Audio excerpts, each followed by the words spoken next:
What's going on, everybody? Welcome back to TTB Ravens Media. Bring your Ravens content every single day. If you want to see daily Ravens content, make sure to hit the subscribe button down below and hit the notification bell as well if you want to get notified every single time we upload a brand new video. Now, before we get into this video, real quick things. One, we're going to be going live tomorrow night, Wednesday night, as usual. So, stay tuned for, the times and stuff like that. It'll all get scheduled out, with the thumbnails and everything. So if you have questions you want us to talk about, come through to there, ask us questions. We always answer so many different questions about so many different things. But in this video, there's not a lot of Ravens news. So we were thinking about maybe doing a podcast recording. We were like, man, we don't got enough segments to do that. So hopefully some stuff happens within the next couple of days so we can do it. But we wanted to talk about a player that's, we talked about him a week or maybe 2 weeks ago. And the Rams fans, they've still been bringing it up. And we're going to talk about DK Metcalf because the Ravens are trying to bring him in. And not just talking about DK Metcalf, because obviously, great player, we will talk about him, but also the Ravens player recruiting, right? The hashtag come to the Ravens. Marlon Humphrey, I think Marlon started it. But all of a sudden, we've seen so many people. I saw Lamar, I think he quote tweeted a Sauce Gardner picture with a hashtag come to the Ravens. Like the Ravens players really try to bring people. And we're not just talking about, draft picks and stuff like that. They are trying to get people that are stars. They reach out to other NFL players, and sometimes they come, sometimes they don't. But let's talk about DK first, Joshua. We've talked about it before. Yeah. More time has passed. Apparently, Seattle declined a first-round pick, not just a first-round pick, a top 10 pick. I think it was the number 10 pick for DK. What are your thoughts on it? Are they still kind of the same? Like, what do you think about trying to bring in DK? I mean, it got me tongue-tied already. Like, I wouldn't mind bringing DK in. It's just Gregory Roman and company. I know T. Martin, Keith Williams, Brent Urban, the new and also the assistant QB coach Dixon. I know they would probably be happy to bring in a DK, likes of DK Metcalf. I mean, think about it. DK Metcalf on the outside, maybe even Hollywood on the outside, and put Rashad Bateman in the slot, or vice versa. Anyone in the slot, honestly, you can really have it'd really be free for all. But the thing is, we are a run-heavy offense. We are a run-first offense, and our first option is our tight end. But would bringing in another star stellar under a rookie contract wide receiver, would that force our offense to change?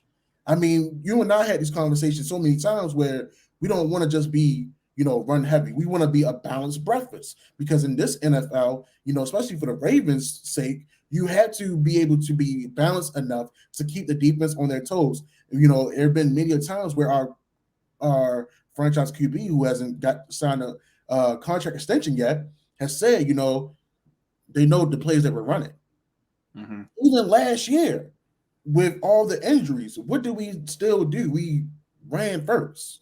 We didn't make only adjustments we made was bringing in the old timers, and the only old timer that really made things happen was Devontae Freeman. Now, TTB family, you all can say Latavius Murray did a little something, but honestly, he bringing in Latavius Murray stole away from Tyshawn Williams' carries and time. But our arrogant head coach that some of you guys that think is a top 5 head coach, was too stuck in his ways to teach that young man how to go ahead and do a little bit of pass blocking or whatever the case may be, so he can get back on the field because he was one of he did have six. I think he was averaging 6 yards per carry. I mean, even though he did fumble the ball, but he was running hard. I'm just saying, y'all. So would I like to have a DK Metcalf? Yes, but under different circumstances for the Ravens. I mean, everybody's been a moving piece. You even heard about a contract extension for John Harbaugh. The only thing we haven't heard is letting someone go back to the high school realm. If you let someone go back to the high school realm, hey, even middle school, let's go ahead and bring DK in. Matter of fact, let's go ahead and give the Seattle Seahawks maybe a future second and third for the young man. I don't know. And let's focus on this year's draft because right now the cap is reality for the Baltimore Ravens organization. We've been throwing out a little bit of money here and there for certain pieces. It just didn't end up in our favor. And so Darius Smith, Bobby Wagner. So I'm just saying, I'm glad that we brought Calais Campbell back. It's about time we brought Calais Campbell back. But I'm still 50-50. If situation was different, I would love to bring DK Metcalf in. I know DK Metcalf wants to have the ball in his hands. He feel like he's a playmaker. He is a playmaker. Heck, anytime you can run down the daggone safety from getting a pick six, you pull out Julio Jones type of stats at this point with even tackles. So I would love to have him, but if it was different circumstances, it has to be different circumstances for him and everybody. Yeah, DK Metcalf is a pipe dream. When you look at the Ravens' history, so often Ravens fans get caught up in wanting to bring players that it's just not going to happen. Yeah. Whether it's because they're going to cost too much money or because it just doesn't make sense for the team and it doesn't make sense for the player. DK Metcalf is a great player. He's one of the best young wide receivers in the NFL. He's probably a top 5 young wide receiver in the NFL. Right. Excellent speed, excellent physicality, excellent big playability, excellent physicality. He's a great player.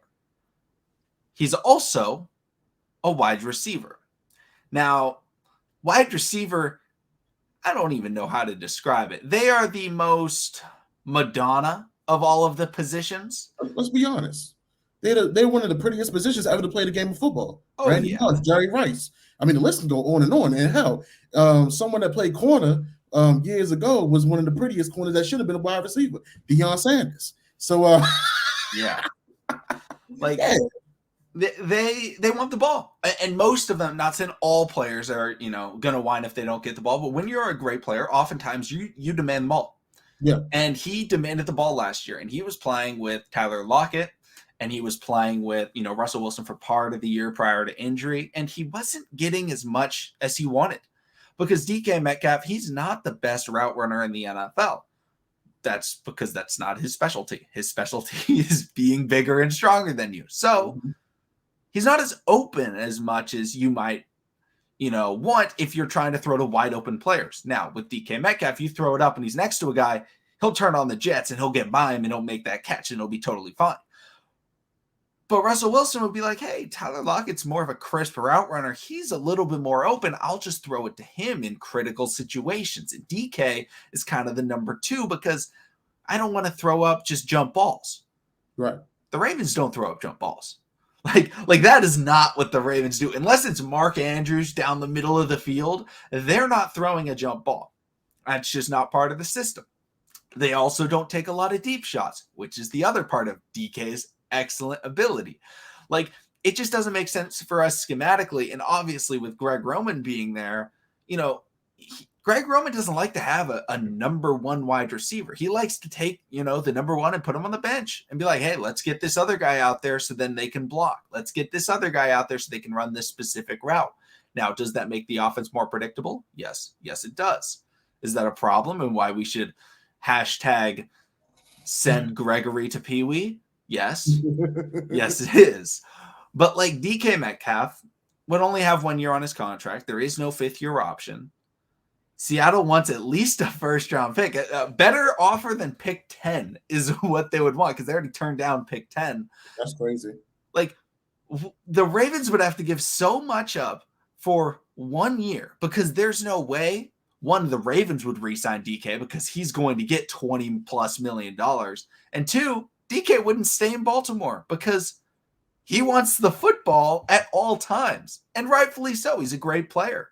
The Ravens, receivers aren't going to want to go to Baltimore when they are that caliber of, hey, I want $20 million a year. If you want $20 million a year, you want the football. The Ravens are built on humbleness or humble wide receivers or receivers at least that buy in to the system, right? The whole Bill Belichick, Tom Brady, do your job, okay? That's what they built that whole thing on. Oh, you don't want to play here because you want more money? Bye. We'll replace you and they'll do your job. That's the whole thing. They don't need the stars. They just need people to buy into the system. It's just like in the NBA, you can be a player like a legend like Charles Barkley, never won a championship, right? You can be a Charles Barkley. Or you could be a Robert Horry. Robert Horry won 7 championships. He bought into the system. He bought into San Antonio. He bought into LA, won some championships. Was he the best player? No, but he fit because he was in the system and he completely bought in. It's just like, whenever LeBron goes to a new team and then just forces all the young players to buy in, right? LA won the championship, 2 years ago. He got them to buy in. It was a Mickey Mouse championship or, whatever.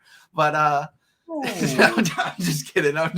I'm not trying to do too much slander on the Lakers. But shout out to the Lakers, bench warmers for the rest of the season. But like overall, the Ravens need guys that are going to buy in, and DK Metcalf is too big to buy in, right? Like when you get that good, it's tough for you to say, you know what? I'm going to take a step back, especially when you're coming into your prime. It's a lot easier when a guy's, 31, 32 years old, and they're like, you know what? I've done my thing. Now let me take a seat in the back seat, let you guys drive, and I'll be a part of the ride. Guys like Steve Smith Sr. and Anquan Bolden did just that. They were older, and they were like, hey, you know what? I was the one-man show back in, Carolina or Arizona. Now let's just see what this whole thing's about. And it worked out for both of them. They were both very good. Yeah. And they weren't making an absurd amount of money, and they really helped the offense. But they put their team still at a high level. That was the crazy part about things. Exactly. Yeah. And we can get someone like DK. Are they going to be as good as DK? No. But we can get someone like him in the draft. Ooh. Snag him. Are we talking about? Are we on the train? I know we're not saying forget Christian Watson, but are we on the train of Mr. Pickens? Oh, I am on the train of Mr. George Pickens. I'm on. Because I saw somebody recently said, why would you guys want to pick George Pickens when we're going to treat him like Miles Boykins? First of all, let's take that. Let's take that notion out.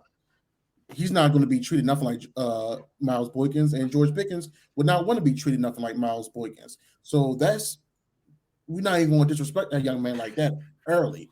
So let's get that notion out of there. George Pickens plays on a different level than Miles Boykins. Miles Boykins, for the past couple of years, he just looked like he didn't even want to be there. He just looked like he just out there, came to work. He pulls the Marshawn. I'm here so I won't be fine. I totally get it. I mean, some people don't like their jobs. If you don't like playing in the NFL, you could have been requested a trade or retired, but that isn't the case. Obviously, you love the game, but you have not produced enough to be unsatisfied. Sorry. And the whole thing with Miles Boykin, I think a lot of people are like, oh, well, we don't use Miles Boykin. The problem was we did use him, and he wasn't good, and so we stopped using him. Like, it's not like Miles Boykin came in and never got a shot. He was he was coming in all the time, consistently. Oh, he's going out there. Like, he's caught touchdown passes from Lamar Jackson. He's been out there in critical situations, big third downs, big goal line drives. Like, he's been out there. He just didn't perform, and so he kind of took that back seat. Now is kind of riding the tail end of the roster. It's very different from a guy like, it's difficult to say, oh, Tylan Wallace hasn't gotten a chance. Well, Tylan Wallace was a late round pick and has only played one season. So it's very difficult to judge a player like that. You look at, and same with James Prochet, it's just such a stacked wide receiver room. He got out there a little bit. Now we can talk about John Harbaugh in the doghouse real quick, but you know what? He got out there, he got his opportunity, and hopefully he's able to, build upon that. Unlike Miles Boykin, where he never seemed to take that next step, Prochet seems to have already taken that next step. He's gotten better. Pickens, they would give him an opportunity, just like they gave Hollywood an opportunity when they drafted him, just like they gave Boykin an opportunity. As I want to say Boykin was a third-round pick. The earlier the pick, the better opportunity you're going to be given by the offense. So Pickens would at least be given that opportunity, and I fully believe he would take advantage of that opportunity, and he would become a staple on the team as a top 3 wide receiver. He could come in and be number 1. I'm just saying. I'm just throwing it out there. there's no disrespect to Rashad Bateman or Hollywood. It's just, we've been asking for a big physical wide receiver, a younger big physical wide receiver for Lamar Jackson for a long time. I mean, since Lamar has been starting, the only things we really have done was get Hollywood. Maybe draft one of his buddies. Was he undrafted? Were both of them undrafted? Undrafted buddies. One guy from Louisville, and then another guy that was one of his high school teammates. So I mean, honestly, TTB family, Ravens flock, whoever's watching, maybe even guys that's part of the, maybe that's fans as part of the AFC North period or AFC, because right now in the rankings, and I actually love this. We're not top 5. We're not top 5 in the AFC, and I love this. This is exactly what the Ravens need. They honestly, with them being in the limelight, it ain't been good for us. 2019, they wasn't expecting the way we came out, but what we did, we came out, we ran the table. The defense played star stellar. Yeah, and we rolled it to the point where we had a bye going into the playoffs. But I mean, unfortunately, it didn't work out in our favor. We're just not that type of team that needs to rush. We're the type of team where we thrive off of oh Lord, I'm forgetting the word. I'm out here preaching and I'm forgetting the word. Excuse me, family. Where we thrive off of McConnell, you gotta help me out here. Help me out. I don't know what word you're looking for. I can't help you. Winning? I don't know. No, not winning. Friendship? No, not friendship. God dang, I'm drawing a blank here. Either way, they thrive off momentum. There we go. There we go. Yeah, that makes more sense. I mean, when you're on a train or when you're on a plane, it has to, get ready. It has to start moving. It has to build up, and once it builds up, it takes off. And that's what the Ravens. That's the style of Ravens that we are. That's the type of team that we build. We're a momentum type of team. So I mean, unfortunately, from there, we haven't really been doing the necessary things to really build a strong front for Lamar Jackson. Now you're waiting until he's on the last end of his rookie contract, because I'm pretty sure those guys didn't think he would be what he is today. Shout out to Ozzie Newsome going out with a bang. Yeah. Lamar over exceeded expectations. Over exceeded, because what he was supposed to, I think a lot of people felt like he was going to be like Pat White. I feel like a lot of people feel like he was going to be like Pat White. Get in the game, get the snot knocked out of him, never see him again. He didn't turn the table and showed y'all different. He didn't got hit many a times, still get up. He didn't put people in the blender so many times. It's crazy. And the biggest hit came from his offensive coordinator. We can't get away from it. So, man. I mean, it's interesting. It's interesting now that the Ravens organization are now in the mode of urgency. I mean, It showed that with getting Morgan Moses. It showed that with getting Marcus Williams. It even showed with them making a aggressive deal for Bobby Wagner. Maybe an aggressive deal for Zadarius Smith. He just wasn't happy with the money on the back end. I mean, the only next thing they can do is get more aggressively come the 28th or either the 27th of April with this draft. We keep on talking about it. You can't miss, but you can miss. And if you got 10 picks, and I'm sorry, I know it's unrealistic, y'all can, you're saying you're crazy, but I need 6 out of 10 guys to be impact players. Okay. I need 6 out of 10. And I've been seeing a lot of guys mock drafts, and y'all keep doubling up on tackles. And my thing is, if defense win you championships, why do y'all wait till the later rounds to get an edge rusher? If your front seven is supposed to be the main one laying out the QB, why are we late into the 4th round to get an edge rusher? And sometimes, and then it's mind-boggling too, because y'all don't go get a corner in the 1st or 2nd round. Y'all wait till the 4th round, or y'all trade some more picks. And I see people got 2 centers. Why are we getting 2 centers? Y'all stressing me out, Ravens family. Y'all stressing me out. Yeah, I mean, the Ravens have to be aggressive, but they have to be smart when they're being aggressive. Yes, they can go after a DK Metcalf. Yes, they can go after a guy like Tyrann Mathieu. However, there's other positions. We talked about it when we were talking about Melvin Gordon coming to the Ravens. Yeah, money would be nice. He would improve the team, but let's go get a Calais Campbell. What did they do the very next day? Calais Campbell. The Ravens need to be smart about what they're doing when it comes to trading for players, when it comes to signing players, and when it comes to drafting players. Agreed. You can be aggressive, but be smart about it, right? Don't just take blind risk and jump off a cliff hoping, there's water, some leaves to catch your fall. Have a parachute, or make sure that the edge is 5 feet, not 500 feet. You can have a calculated risk that's still a risk, right? Drafting a player like a Derek Stingley, for example, he's coming off of injury. We don't know how he's going to play, but at least he's playing the right position. He has the potential. It's a calculated risk, right? Jordan Davis, we've talked about him plenty of times. Great player, great prospect, but he would be the third or fourth defensive lineman on the Ravens, and he just wouldn't be able to get out there as much. So is that a calculated risk worth taking? I don't think so, but I know a lot of Ravens fans want him. I was about to say, remember you saying this now.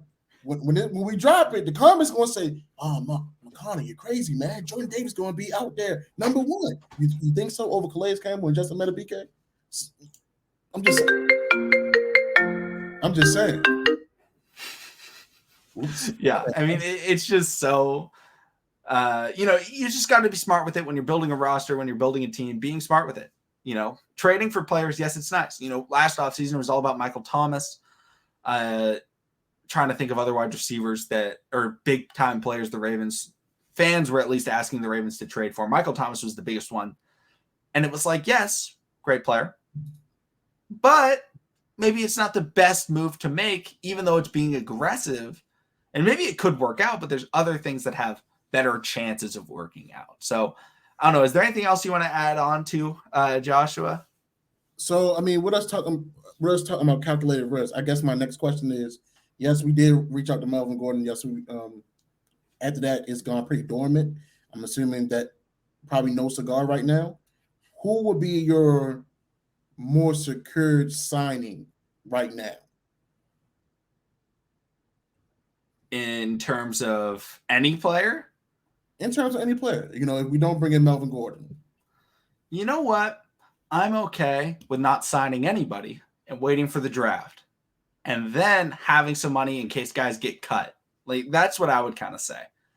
I would rather wait off with the money because maybe we don't get the edge rusher we wanted in the draft. Well, now we can go out and sign someone. I know Melvin Ingram was visiting with the Dolphins, or at least is going to be visiting with the Dolphins. Jadeveon Clowney's a guy available. Justin Houston. There's guys available.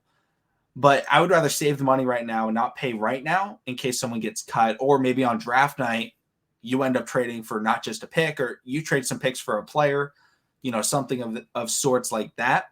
I would rather sit back with some money in the bank rather than trying to spend it all as soon as possible. Okay. I like that. I mean, honestly, if we don't bring in Melvin Gordon, I think my next signing would be reaching out to J.C. Tretter. I know people are talking about Makari. I know, the organization is talking about Makari. But at the end of the day, when did Lamar have Matt Burke for at least one season, or I think it was Skura for 2 seasons. Okay, even better. He hasn't really had the best center. Joe Cool is the one that had Burke and had a little bit of Ryan. Mm-hmm. Had Burke for most of the career and had Ryan Jensen on the back end. And honestly, you need the smartest man on the line, the one with the highest IQ, needs to be the center. Not saying Patrick McCarry is not the smartest guy, not saying that he can't get the job done, but having someone you can lock up for maybe 2-3 years that is truly a Pro Bowler at that position, like we locked up Kevin Zeitler. Morgan Moses, I believe, is a former Pro Bowler. You got Ronnie Stanley, left guard. We gotta let Tyree Phillips and Ben Cleveland battle it out, honestly. But if you have a more secured lineman at the center position, I feel like that's gonna be very big to Lamar Jackson's success this upcoming season. And then whatever money is left, use it for draft picks. Maybe you can find another corner. After there's been some cuts, but it looked like it might be your boy Amon Marshall season. So, hey, if you stay healthy, have a Deshaun Elliott season before this year, I'm all for it. He's not going to have a Deshaun Elliott. He's going to have a Joe Burrow season, coming off of a season-ending injury, leading the team to the Super Bowl. He's actually going to win it, though. Is he going to be the next Kerry Williams? I'll take it. When we talk about corners in the Ravens organization, no one really brings Kerry Williams up. Kerry Williams really came alive. Yeah. All right, guys, I think that's probably going to wrap up, this video, or I don't know, I guess it's just one long segment or video, whatever you want to call it, guys. Thank you so much for watching. Let us know, your thoughts on DK Metcalf, your thoughts on, calculated risk players that you want the Ravens to do or moves you want the Ravens to make, and give us explanations as to why. A lot of times I just see do this, and I'm like, why? Because if I agree with it, I'm like, yeah. But if I disagree, I'm like, I don't understand the reasoning behind this. Sometimes I do, but sometimes I don't. So please, give reasoning and stuff like that. And if you see other people, have a conversation with other people. I recommend it. I think it's, we see a lot of conversations in the chats. I think it, looks really good, and it also does help out the channel. But don't do it to help out the channel. Do it to have good conversations, because they are a lot of fun having conversations in the comments. But guys, thank you so much for watching. Subscribe for Daily Ravens content. We'll see all of you again tomorrow night.